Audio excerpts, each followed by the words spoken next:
له قطر سره د اقتصادي همکاریو د پراختیا په موخه د ملا عبدالغني برادر سفر. السلام علیکم، ستړي مشي، وخت مو په خیر.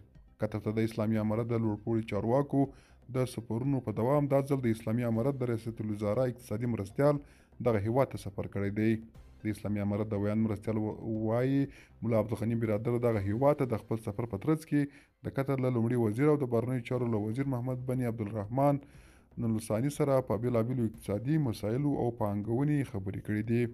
د اسلامي امارت مرستیال ویاند حمدالله فطرت ویلي د اسلامي امارت د ریاست الوزرا اقتصادي مرستیال ملا عبدالغني برادر قطر هیواد ته د خپل سفر په ترڅ کې د یاد هیواد له رئیس الوزرا محمد عبدالرحمن الثاني سره وکتل. په دغه کتنه کې د اقتصادي اړیکو او په خصوصي سکتور کې د پانګونې په اړه خبرې وشوې. د اقتصادي چارو یو شمېر شنونکي قطر یو له پرمختللي عربي هیوادونو څخه ګڼي او له دغه هیواد سره د اقتصادي اړیکو او سوداګرۍ پراختیا د افغانستان د اقتصادي ودې لپاره ګټور ګڼي.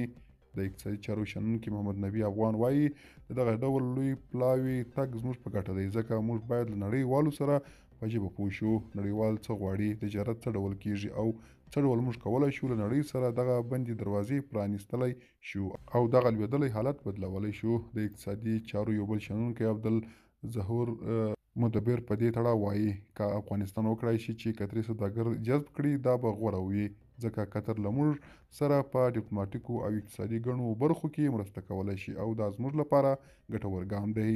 دا په داسې حال کې ده چې تر دې وړاندې د دفاع وزارت سرپرست مولوي محمد یعقوب، د بهرنیو چارو وزارت سرپرست او د ریاست الوزرا مخکنی سیاسي مرستیال هم قطر ته سفرونه کړي او د دغه هیواد له چارواکو سره یې په بېلابېلو سیاسي، اقتصادي او سوداګریزو مسایلو خبرې کړې دي.